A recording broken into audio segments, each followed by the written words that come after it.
To let everyone come on in, but we're delighted to have you with us this evening.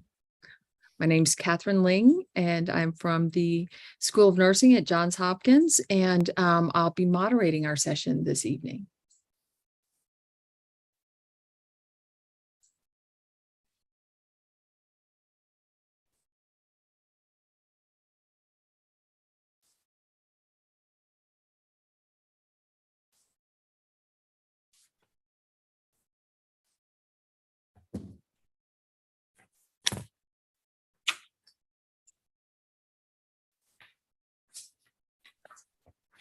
All right, for those of you who are just joining us, this is the Dangers of Vaping and E-Cigarettes for Youth Community Town Hall that is presented by the Heat Corps. All right, we're going to go ahead and get started. Again, my name's Catherine Ling, and I am delighted to be your moderator this evening. We are joined by two fabulous panelists that I hope you'll indulge me as I take a moment to introduce you to them. Our first panelist is Nicole Hickey. She is a registered and national board certified school nurse working at Great Mills High School in St. Mary's County, Maryland. After receiving her Bachelor's of Science in Nursing from the University of Maryland at Baltimore, the School of Nursing, and spending 10 years in the profession, she made an important decision to focus on the health of our youth by becoming a school nurse and impacting the well-being of our future and the adults that will educate them. With over 20 years of experience as a school nurse, Nicole has been able to identify problems facing our students firsthand, such as vaping. In 2018, she developed a successful peer education program called the Tobacco-Free Living Junior Club in partnership with the St. Mary's Health Department to help with the youth vaping issue. Nicole is passionate about her work and continues to find thoughtful ways to support youth, both in their education and their health. Thank you so much, Nicole, for being with us this evening. Look forward to having me. I really appreciate it. Outstanding. Our other panelist is Dr.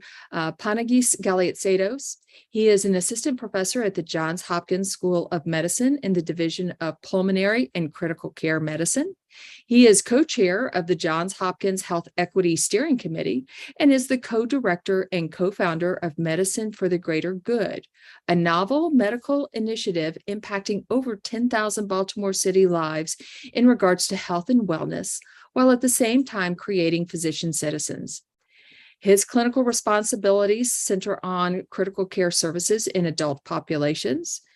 He works as the director of the Tobacco Treatment Clinic at Johns Hopkins Medicine, is the associate director of the Hereditary Hemorrhagic Telangiectasia Center of Clinical Excellence and physician in the Obstructive Lung Disease Group at Johns Hopkins Medicine and in the post-COVID-19 acute clinic. Panagis, thank you so much for spending time with us this evening. Wouldn't want to be anywhere else and excited to be here. Thank you, Catherine. Okay, thank you. All right. So for those of you who have joined us, we're going to spend this first part of our conversation discussing with these experts their insights and background material.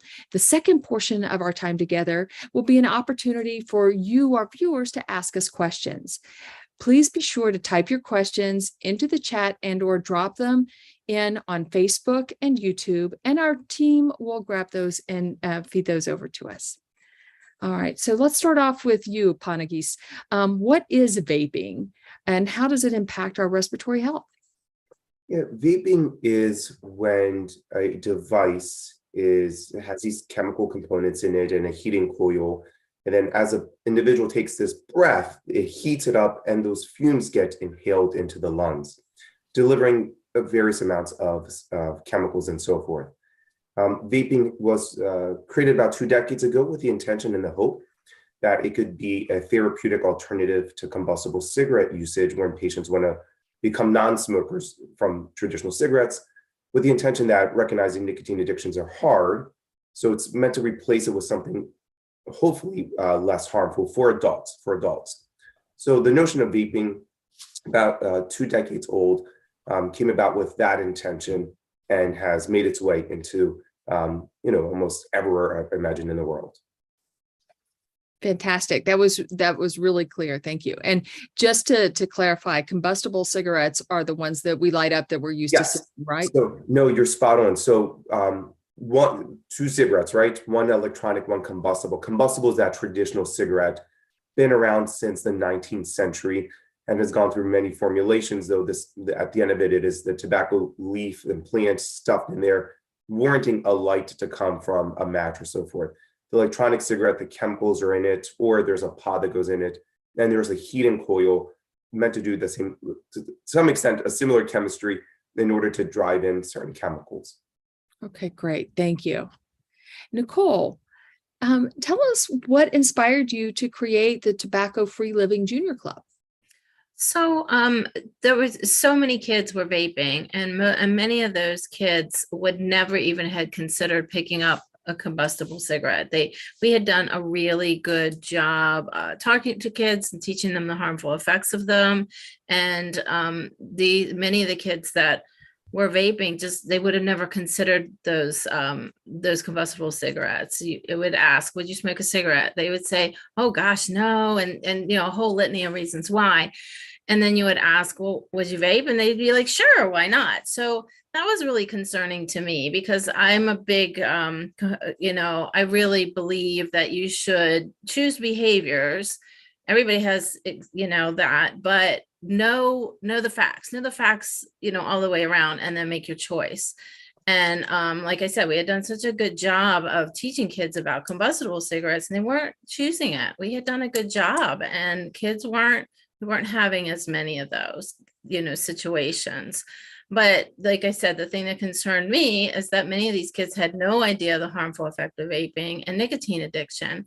And many of the kids didn't even think that nicotine was even in the products they were using. So, that was a big contributor to why I got in, collaborated with the health department. We developed a program. We started going into schools and teaching. And it was a good program, and we were getting information out to kids in our community. But we know kids listen to other kids. I mean, peer pressure is huge. And I thought, what if we channeled that in a different way, and in my mind, a positive way? And so we got some really amazing kids together, and we did a lot of education. Dr. Ponegis partnered with us, and they went through the Lung Health Ambassador program. It was great. We taught those kids about addiction.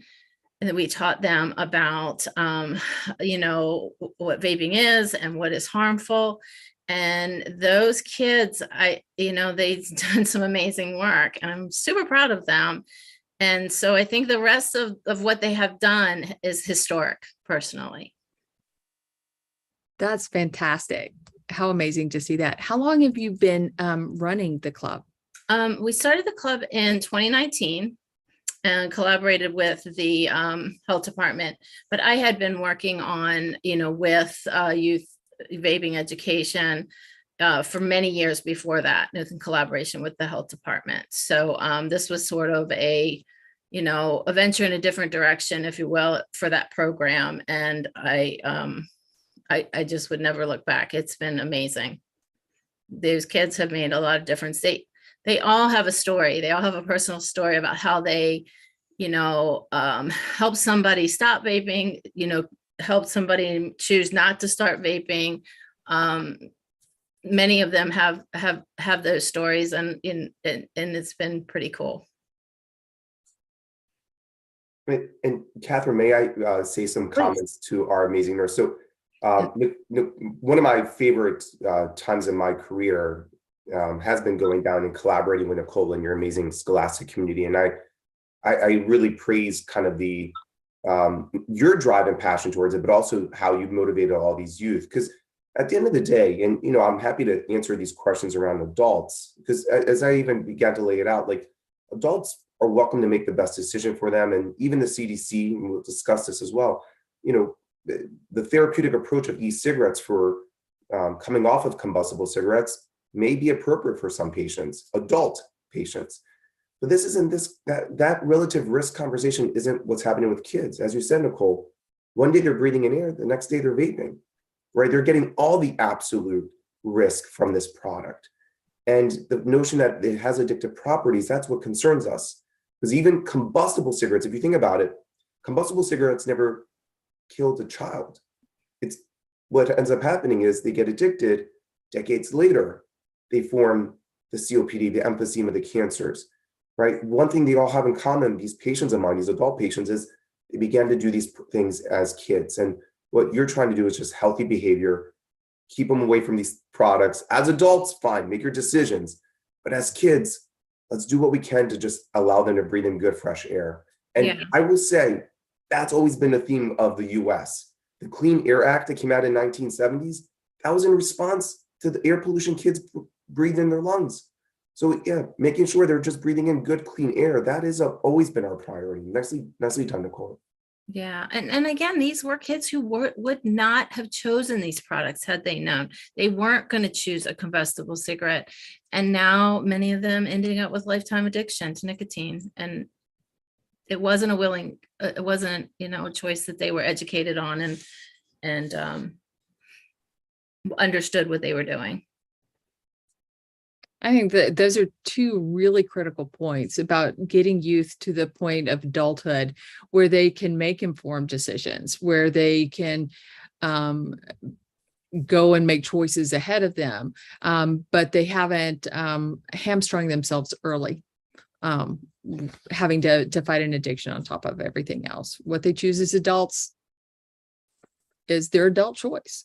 Absolutely. And arming them with information is really critical. Absolutely. And that's one thing that we've really, as a group, through the health department and with our peer educators, we are always very much, it's not a judgmental thing. We're never looking at somebody and trying to tell them that, that the choices that they made are wrong, or that we're not, we just want you to know all of the facts, as and that's been very important and our peer educators have really embraced that. And I think that's why they've been so successful.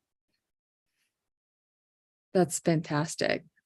Panagis, in your variety of different roles that you have, you are so not busy, right? Ha ha ha. What are some similarities that you've noticed between traditional combustible cigarette users and vape users in how you're treating them? And then what's the difference? How are these two entities similar with the individual, as well as how are they different? Yeah, no, and I'm hoping I'll answer this in this context. So, I would say the patients who come to my tobacco treatment clinic, and you're right, I wear many hats, so I apologize about that. But I am at an academic institution, and that's kind of what they force us to do. Right. So in my tobacco treatment clinic, the patients who come who have smoked the traditional cigarettes, who are in their now 50s or 60s, and really coming to terms with some irreversible symptoms. These aren't going away. And I'm suddenly giving them diagnoses of irreversible diseases, right? Not just lung cancer. I know that gets a lot of the attention. But we're talking about COPD. We're talking about emphysema, chronic bronchitis. We're talking about things like interstitial lung disease. Some patients have idiopathic pulmonary fibrosis, really bad diseases, I promise you. And one of the things that all of them have in common is the age of onset of smoking. All of these traditional cigarette users, teenagers. And that's the data shows that more than 90% of those adults that are smoking now began as teenagers. And that's what Nicole's trying to do, is just trying to avert that. If you get into adulthood, no stigma or judgment, your decision is your decision. But we want to give these kids a fighting chance, not just from the mental health standpoint and addiction. I love that. Yes. And the lungs, right? Because when things go into the lungs that the lungs don't want, you actually do rob them of their ability to form their best lung capacity, right? So from air pollution to vaping and cigarettes and everything in between, you just don't want to rob them their ability to really get the full lung health. So I will tell you that's what I see in those patients. And if tobacco users actually want to become smokers. I will tell you, from my standpoint, I do acknowledge that strategy of using e-cigarettes to become potentially non-combustible cigarette users. I have many patients that they will tell you, Dr. G, I used the e-cigarette 6 months and then got off of it. Now I'm great. I'm like, I love that. I love that. The challenge that I have, I can tell you, is as a provider, that world is still kind of an enigma to me, but I praise them. They took it on their own account and did it.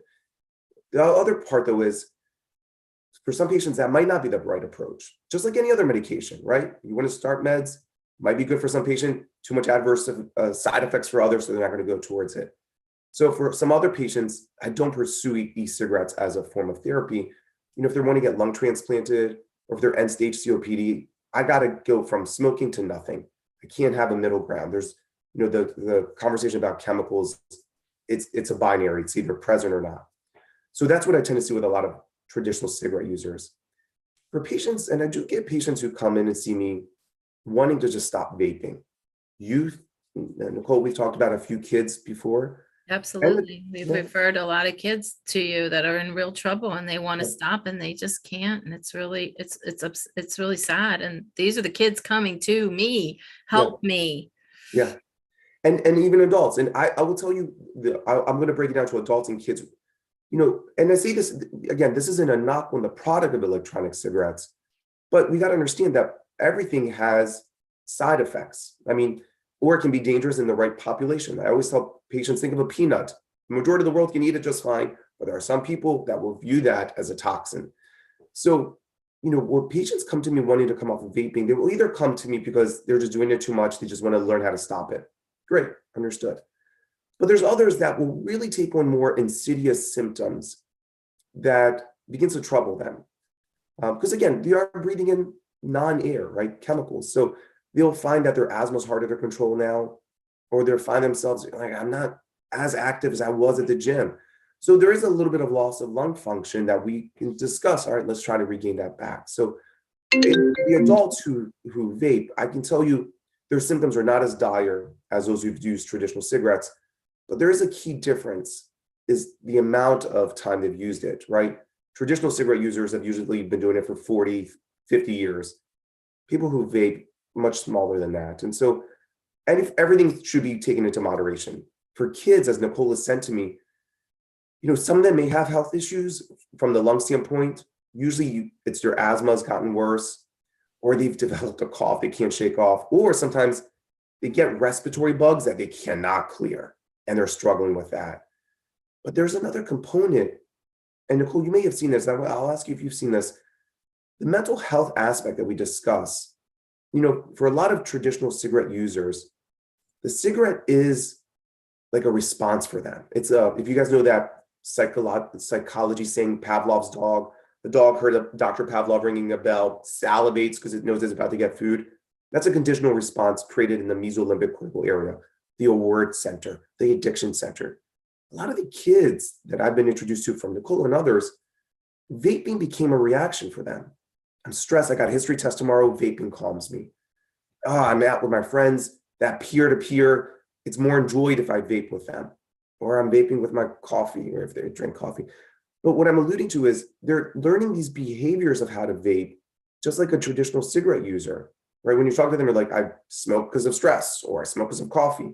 And the kids are introducing vaping around that. And why that's important is because that addiction is going to be driven in the future, because every time they will get stressed, they're going to want to vape. And we're trying to stop that now. So long-winded answer. Catherine, you got to pull me off if I take off too much time, but hopefully I gave you guys a good concrete. And again, in the adult world, I do look at e-cigarettes with a potential for patients, but it's got to be the right person. It's not for everyone, just like any other medication or any other therapy. But these are kids we're talking about. And right? they're definitely not meant to be for kids who are first-time nicotine users. That's the thing. They're just very easy to ingest. It makes it real easy for them to, and the nicotine levels are so variable. And that's another scary thing for my kids, some of them come in, there's the effects that they've had just from the nicotine are really bad, and they're really sick. They don't feel good. My athletes, they're not as good at athletes because, they're ingesting a lot of nicotine and chemicals, and it's tough on them. We always have to be mindful. These kids are developing, and we want to give them the best shot for lungs and everything else. That's it. That's what I tell them. I'm like, some of these chemicals can change your brain because it's still growing. Well said. Yeah, Back to no. you. Sorry. No, absolutely. No, this is a great conversation, and it points to why, we are focusing on youth and why it's so critical too, because everything's not set in stone yet. Yeah. We really need to give them the space and a healthy place to grow. Are you seeing, and this is to both of you, are you seeing an uptick in vaping? Absolutely. And it's just growing astronomically. And a lot of the reasons, I think, I started doing this vaping education back in 2014, started the peer education in 2018, and just how much it has grown just from the, years that I've been working in it is just, I can't even speak to it. It's just so, it's just it's an epidemic among our youth. And again, it's, we're trying to talk to them about their brains are still growing and the effects that they have. And that's why I say, that's why it's not legal till you're 21. I said it to a kid today, as a matter of fact. He was in the bathroom and he had an incident related to vaping. And, I said, your brain's still growing. And that's why this stuff, that's why it's not legal till you're 21. And he says, oh, really? Like, he really had to think about that. And I said, yeah, because the effects that it has on your adolescent brain are very different than the effect it would have on, the adult brain. And so, I think it's growing so much because it's very easy to get and it's very easy to do. And, there's all kinds of cool, like, looking devices and products, and they're very clandestine, and the adults don't have any idea. They can be hidden in plain sight. Little highlighter looking things, pen looking things, watches. I mean, that look just, have a time on them and everything, pop out. They're a vaping device. Backpacks, sweatshirts that have just these kids. And the flavors are fun. They're all very attractive to adolescents. They they can do it in class, and it's hard for teachers to know. They can get into, go into the bathrooms. It gives them a quick buzz or, quick, feeling. And like Dr. G was saying, they're connecting with other kids. They're outsmarting adults.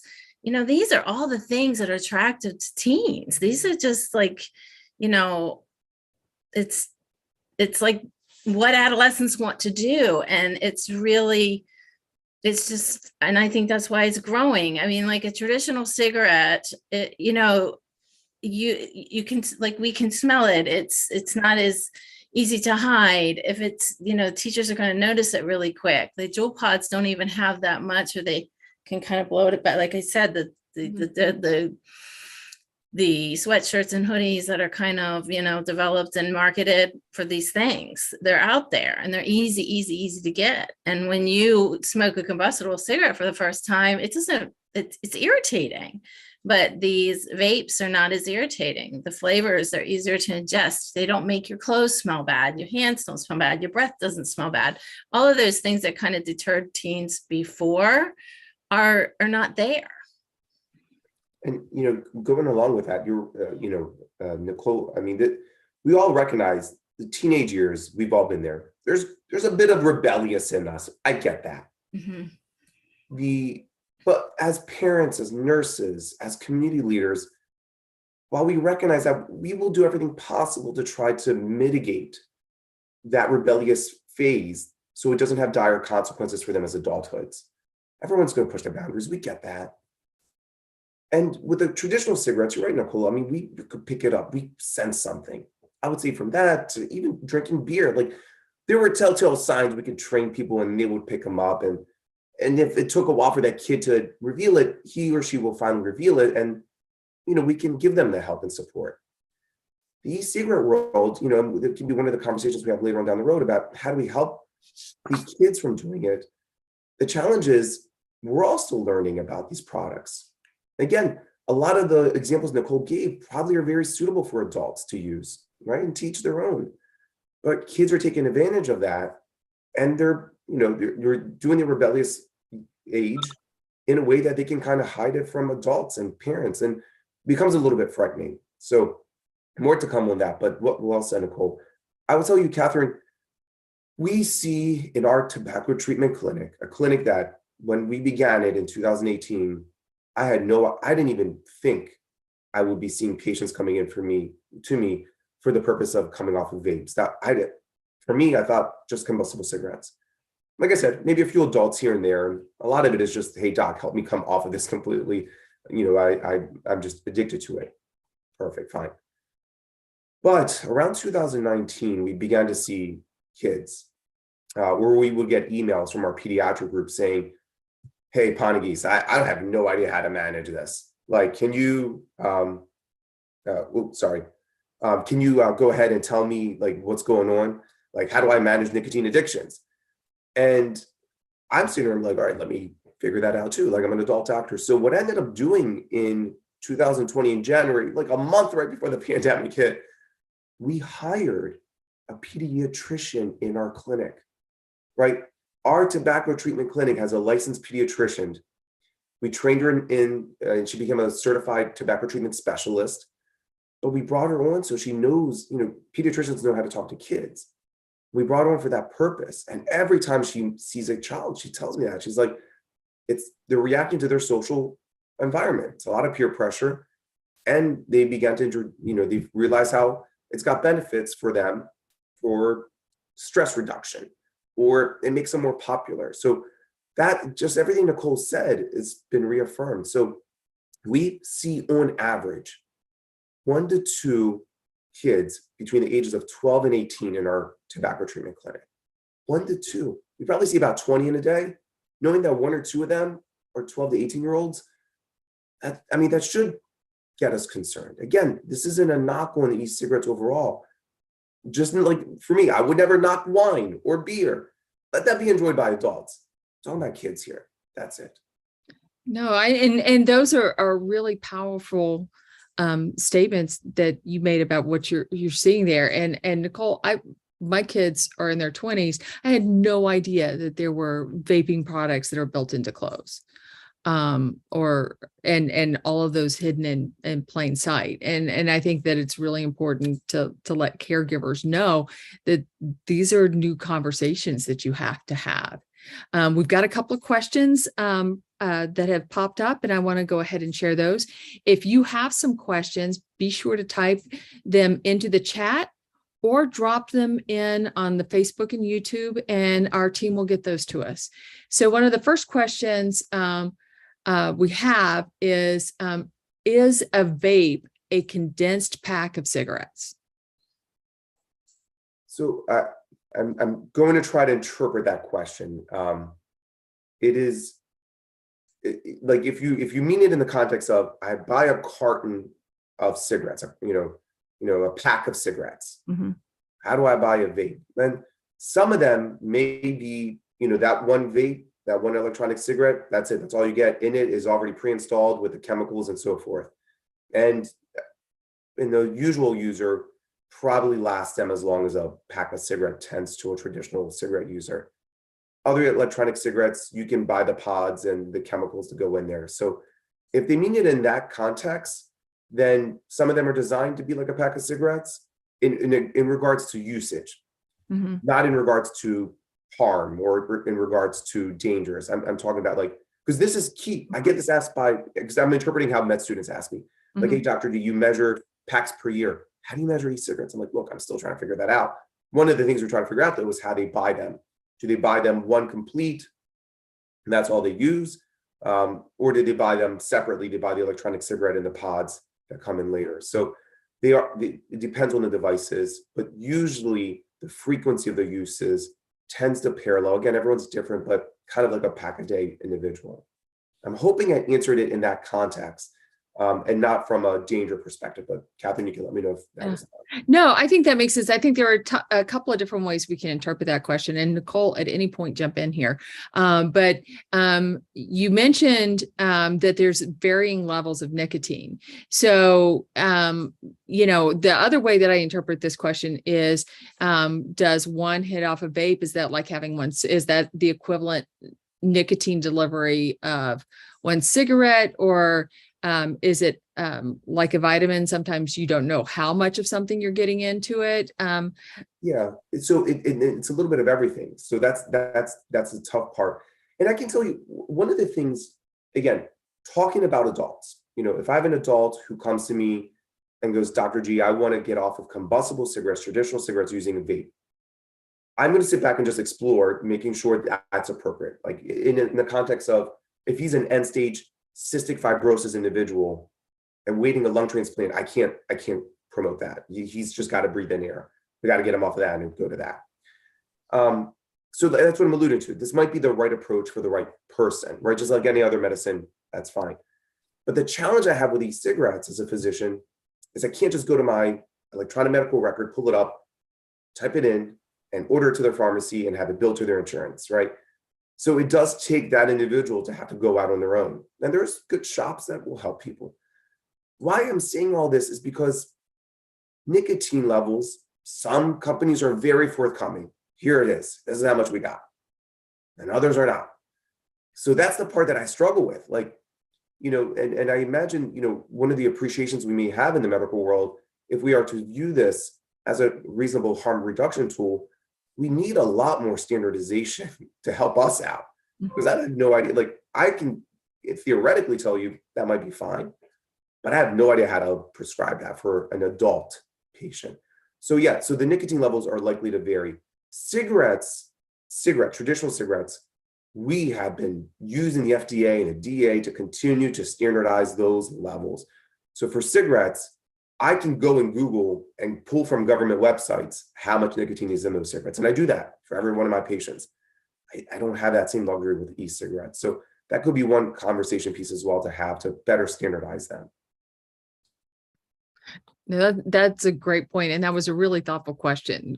How do we know what our kids are getting? How do we know what our youth are being exposed to? And it sounds like, well, it depends. We don't, in some cases, know exactly what risk they're assuming and what they're getting. Another question we have is, what would you both say to those who see vaping as a quote unquote healthier choice? Let me dive in there first. So again, a healthier choice means we're comparing it to something, right? And again, if we're comparing it to combustible cigarettes, I think we can all sit back and have the conversations about harm reduction against a traditional combustible cigarette. Fine. And that's appropriate for the adults to have that. And I've been on those panels. I will say as a lung doctor, like I said, I can see its benefit. I just want people to breathe in air at some point. So if you can get off of it, fine. I just can't promote it for every patient. Like I can't promote a medication for every patient, right? Let me give you an example. There's a FDA-approved medication called bupropion, Wellbutrin. It's a great first-line agent to help people come off of cigarettes. But if you have a seizure disorder, I'm not prescribing that, right? So every medication has risks and benefits. So if we're having a relative risk conversation, that's the relative risk conversation. That's appropriate. And I think there's a potential for an e-cigarette as a harm reduction. I think there's merit there. It warrants more science, it warrants more conversations, more reasonable conversations around that. But for kids, there is no safe, right? It's healthier to what? You're breathing in air one day, my friend, right? And even if someone goes, well, it's healthier than traditional cigarettes, I'm like, that relative risk conversation doesn't apply to someone who has never smoked a traditional cigarette. That's what Nicole's getting at. Yeah. Like these kids have never picked up a cigarette, they've just picked up vapes. Yeah. And that's what concerns us, right? That is not fair to them because they're using a product not intended for them. It's like giving someone Narcan who hasn't been taking any opioids. Like, what are you doing? So over to you, Nicole. Yeah. No, I mean, yeah, I'm right there with you. Healthier than what? Because my kids weren't smoking combustible cigarettes. If I handed them a combustible cigarette, they would have said no, probably thrown it in the trash. But why were they picking up the vape? Like, why, if this is a kid who didn't ever want to ingest nicotine, who didn't ever want to take, and use a combustible cigarette, and they use the vape, to me, that's it wasn't for them. Exactly. It wasn't for them. It was never intended for them.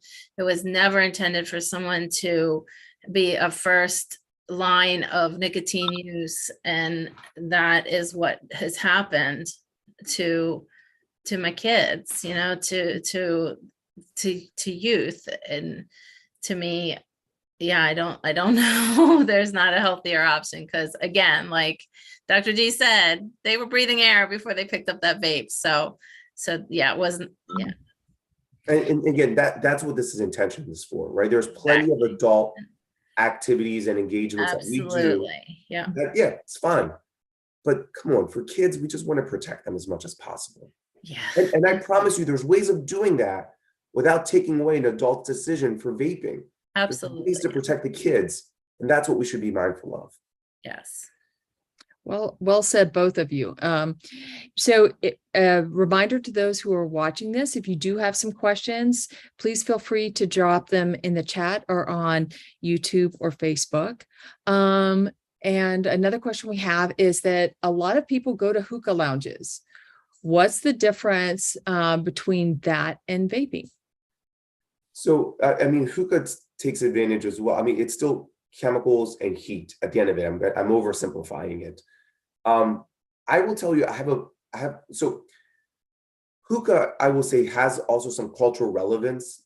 My friends from countries like Syria or Lebanon, I mean, they've hookah'd before in a manner where it was culturally appropriate for them. And so they sought it out a lot more often. In the US here, you're right, there's these hookah lounges and so forth. And again, so right off the bat, are there dangers? Yes, there are dangers. This isn't air, so you're breathing something in. I'm going to present an additional angle to this that always concerns me as a lung doctor. I recognize that hookah lounges have to be held to some accountability of cleaning these products. I have no idea how well they clean them. I have dealt with a few patients who've developed mold infections going from hookah lounges, and it's not an overnight thing. It's usually they go to them pretty frequently. So what I'm alluding to is one of my biggest fears of hookah isn't just what I'm thinking of, isn't just the dangerous chemicals, the nicotine addiction. Hookahs are good harvesters of organisms that can survive that.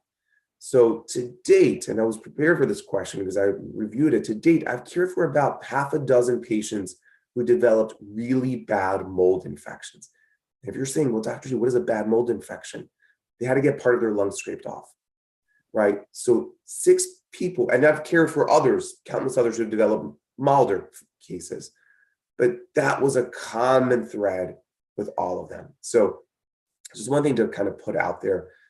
Again, if you're an adult, recognize risks and benefits and recognize what you want to put your lungs through. And I get that. As an adult, you're welcome to make those decisions. Hookah, anything breathed into your lungs that isn't air will carry some potential harm. So as long as we're all mindful of that, you can make the best decision that you think is yours. And then on a final side note to all of this, not side note, but moderation. I mean, like vitamins are healthy, but if too much, you will fail your liver. Mm-hmm. Moderation. And talk to your doctor if you feel like you're struggling with them as an addiction, whether it's vaping or hookah, talk to them so you can get control over these products. It's a really critical point. And I think your point about the mold really brings home the fact that unlike skin, your lungs don't regenerate. When you damage them, it's damaged. There's not a point where we can go in and do spot fixes. I know. Yeah. I love the lungs. I'm a lung doctor. I love this organ, but Catherine, you said it so well. Lungs aren't it may regrow healthier parts, but it can't just regrow, right? So exactly. Nicely Uh, said, Catherine. we got to protect what we've got, and you got to protect it early because there's going to be some wear and tear over time as you use them. Here's an interesting question, and I think it goes back to the primary point that Nicole, you and Ponagis have been saying, is that I know people who vape because they don't want to smell like smoke or have stained teeth versus cigarettes, but you're saying it can create the same long-term impact. And I think we need to go back and frame this as we are talking about children and not adults who are making a choice to continue with so whatever they have. So correct. So I again, the harm reduction conversation about e-cigarettes and combustible cigarettes is an appropriate one for adults, definitely, and one that has merit. Yes. However, e-cigarettes in youth is a different conversation, because if they vape, again, I'll put it this way: breathing in anything other than air, where it has an addictive component, and you're going to be doing it every day for the next few decades, you will develop harm, right? And that's not a knock on those products. It's just a recognition that our lungs are not designed to take in chemicals over and over again for decades upon decades upon decades, right? Because combustible cigarettes never killed an 18-year-old, but that 18-year-old who got addicted to them did suffer consequences in their 50s and 60s from that. Like I said, everyone in my clinic, just as the CDC reports as well in their weekly MMWR or their US Surgeon General's annual report, the common thread of all combustible cigarette users with end-stage diseases was that they began to smoke as youth. Vaping's, harm reduction conversation doesn't apply to kids. That's who we're trying to protect, right? And if they get addicted to these products, I imagine they're going to develop lung diseases in their 50s and 60s. Again, that's not a knock on the product. It's just a recognition that these are chemicals taken into the lungs that the lungs just don't want over time. So that's what we're alluding to, and we need to be mindful of it.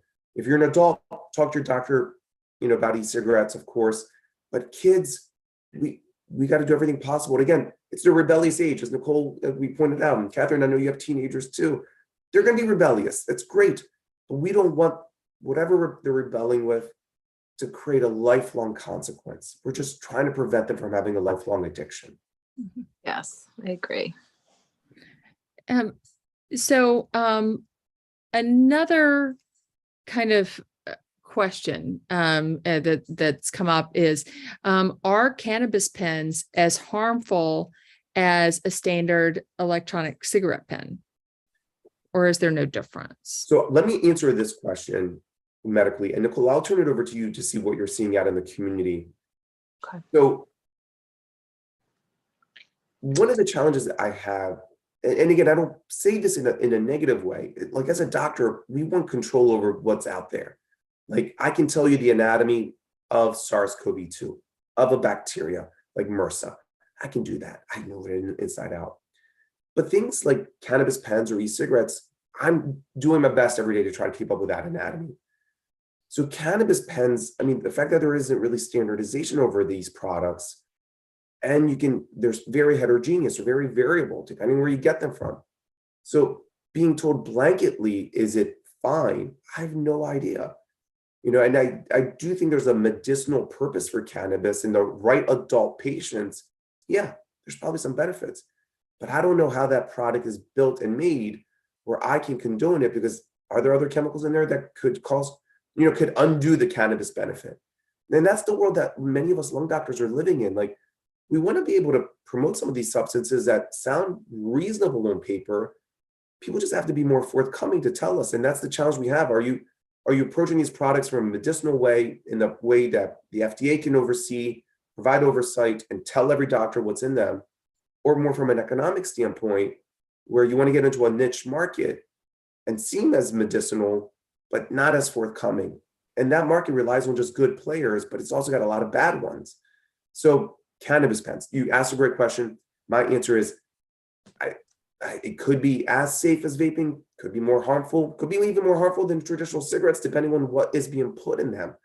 And the one thing about cannabis, it oftentimes warrants really deep breathing. compared to traditional cigarettes. Like you may get people who tell you they smoke kind of very fast and rapid. Deep breathing means I'm going to get that stuff into the most vulnerable parts of the distal airways that lack protective features and set you up for more harm. So that's it. I mean, these are great questions, and I want to be able to help our population make the right decisions for the adults. The challenge is there's just a lot of variability, and they don't go through the same standards as a traditional medicine does, where I can combat you and say yes. Like we did that with the vaccines. I'll shout up here.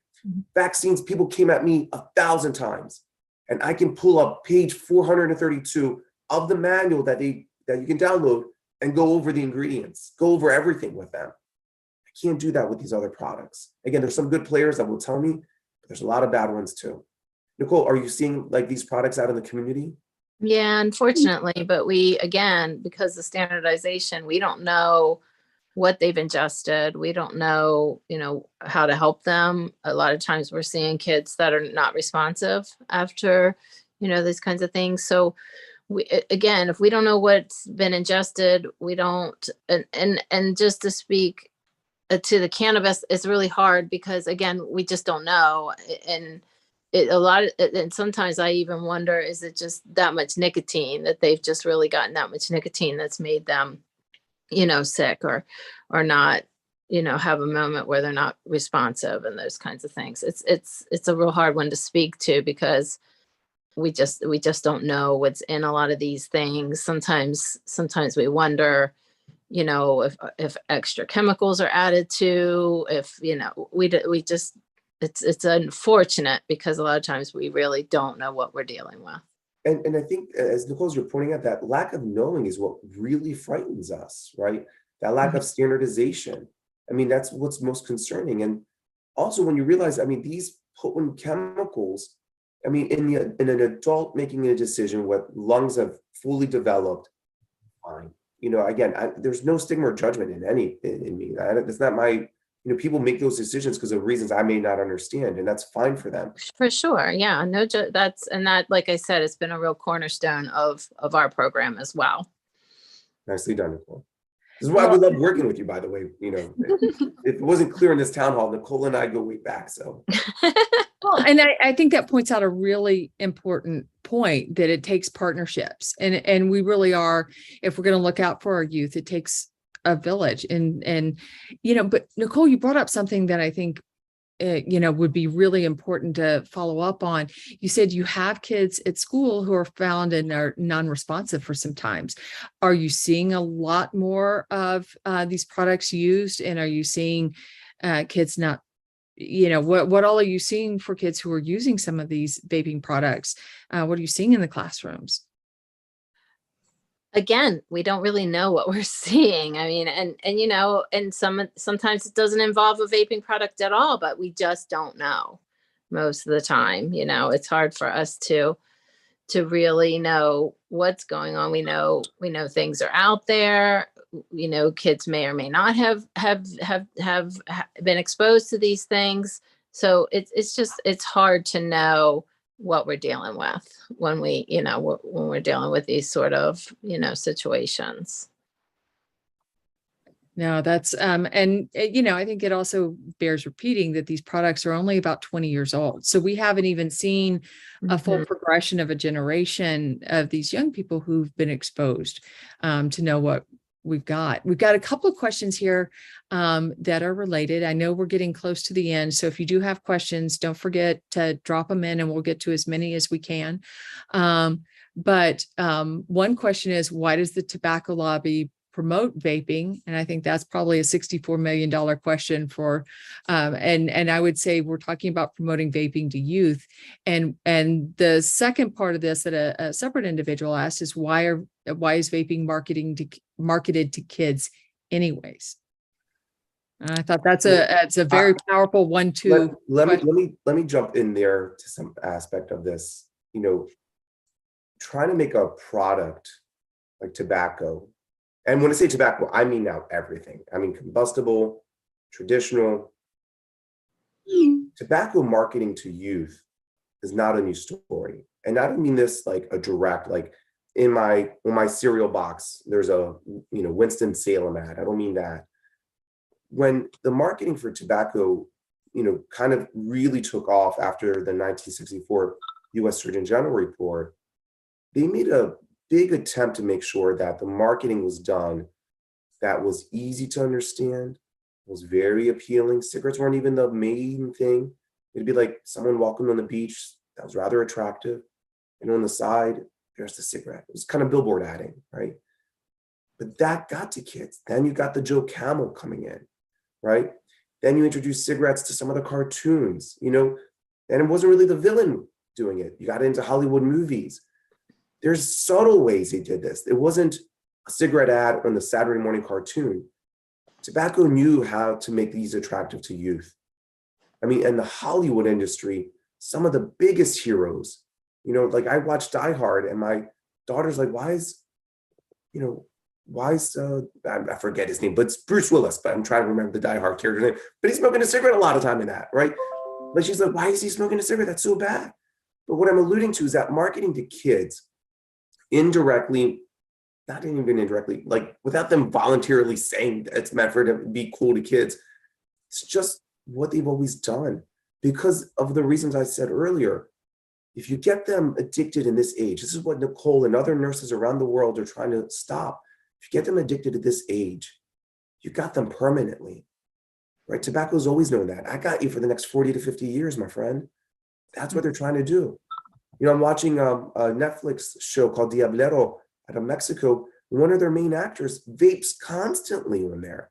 Mhm. That's a show really promoted again to young adults and youth. So it's nothing new. I mean, what they're trying to do is trying to get a next gen. I mean, that's what I'm saying. I'm wearing the hat of the tobacco industry. I can't get in their shoes, but market it to adults, keep it to adults. But it's just really, they're going to try to make it cool, and it's going to get into the kids' psyche in that fashion. That's a great point. So another question we have is, I remember hearing secondhand smoke is almost as dangerous as actually smoking. Would that same principle apply to being around people who are vaping?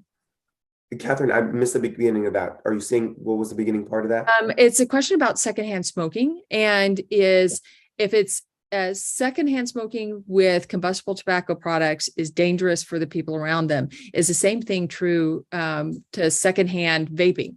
Yeah, so I would say, again, it's not air, so it will hold potential. It will hold potential to be dangerous. We have seen pediatric ICU kids whose parents vape, their asthma flared. That's a danger. In my clinic, we published the first ever case report of a patient developing hypersensitivity pneumonitis. It's a really bad scarring built from allergies from a wife who, her husband vaped, and very close proximity. Lo and behold, when he stopped, her disease went away. So, it holds potential of being harmful, yes. And Nicole, I imagine, that's a other risk or concern you have, right? These kids aren't just harming themselves, but if they're vaping around others, there might be other unintentional consequences. For sure. Yeah. And the kids are in, when they're gathered around together, there's, a lot of that going on. Yeah, for sure. So, Nicole, there was somebody asking for a clarification that people are actively, that you're seeing that kids are actively vaping in school and on school grounds. Is that correct? Yeah, well, I don't personally see it because, I'm not out in those kind of things, but yes, it is happening, I would assume, in many schools. But yes, kids are, it's like I said, it's very hard for adults to detect vaping. Vaping is something that it's very easy for kids to hide while they're actively doing it. And Nicole, you're right. From where you're at in the school, you may not personally see them. But when we went down there, we had stories and testimonies of your own group talking about kids vaping on campus. Yeah, and that's why when we met you, my group was very passionate about Tobacco 21, and they really wanted to go down and speak. And we took a bus and they got together. I didn't even really know what they had written up when we got there, and they had written a testimony all together. they chose two of them to get up and speak, and they spoke at that. When we met you there, they were very passionate, and they all had stories about not being able to use the bathrooms because of the, other people in there vaping, and, friends that they've seen vaping, and it just being really affected them as kids who, for the most part, weren't vaping. And they wanted a change, and they really felt passionate about raising it from 18 to 21 would make it better in their own environment, in their school. And that's why they went there to speak. And I think they made a real impact that day. And They I didn't will, pass it in Maryland. I'll follow up with that. Like, we've done the lung health ambassador program. Now we're taking our vaping curriculum with our heat core.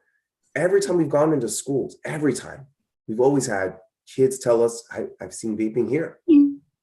Or a teacher being like, I caught a student once. Like, it's in the school grounds, spot on. So, just because we're not seeing it, everyone not seeing it, doesn't mean it's not there. We just got to be mindful.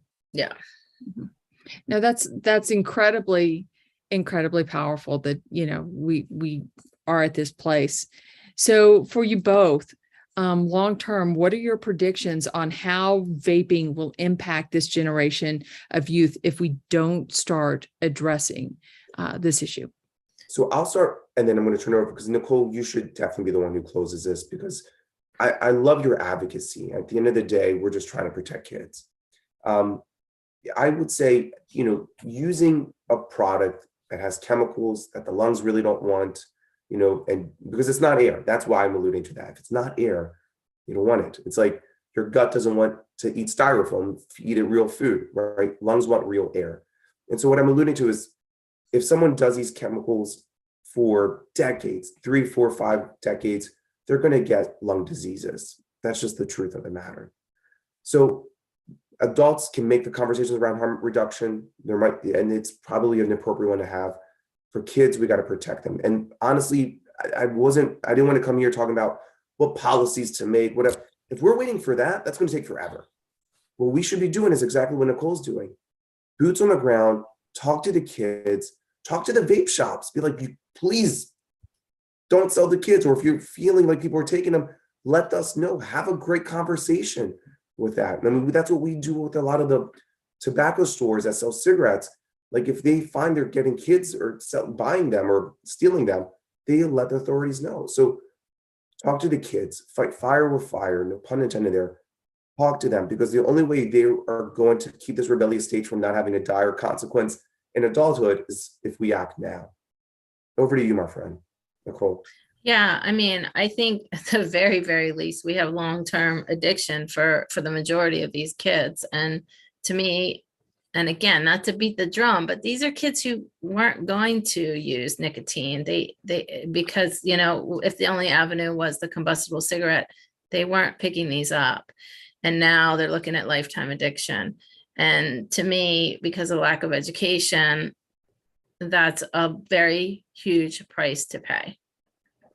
And, put aside all of the, what Dr. G is saying about long-term effects. And the amount of nicotine that are in these vapes and other things that these kids are ingesting, it's just so high. Like, and Dr. G and I, we've had this conversation when I've been on the other end of the phone with a kid who is, how can I get help? And, and thank you for taking on so many of our kids that have wanted. By the way, these are kids coming for help, not because somebody is making them, because they themselves need help, and they have tried very hard to stop and they can't. So these kids are, it's the amount of nicotine. And we've had this conversation, like we don't even know, like, the amount of nicotine these kids are ingesting, and we don't know what effect it's having on their brain and that kind of thing. So regulating the, standardizing that kind of thing is probably something that may help us. But right now, the ramifications of amount of nicotine that these kids are ingesting, it's unbelievable. And we don't really know what it, how to help.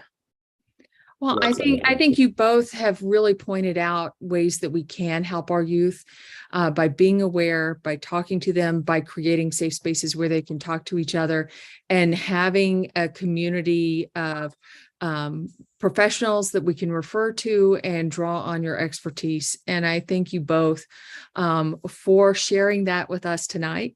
So we're going to wrap up here. This is the end of the Dangers of Vaping and E-Cigarettes for Youth Town Hall. I want to thank each one of you so much for joining us. The Heat Corps will return with our Town Hall series in January. We look forward to seeing you in the new year. For more information and to stay up to date, please follow at JH Connects and at JH Heat Corps on Instagram, LinkedIn, Twitter, and Facebook. Panagis, Nicole, thank you so much for sharing your expertise and your time with us. And I would like to thank the best crew in any media, the Heat Corps team, for providing this content and for creating this series and making it run. Our team includes Johns Hopkins University and Medicine and the Johns Hopkins Health System. I wish you all a good night and a healthy, happy holiday season and start to 23.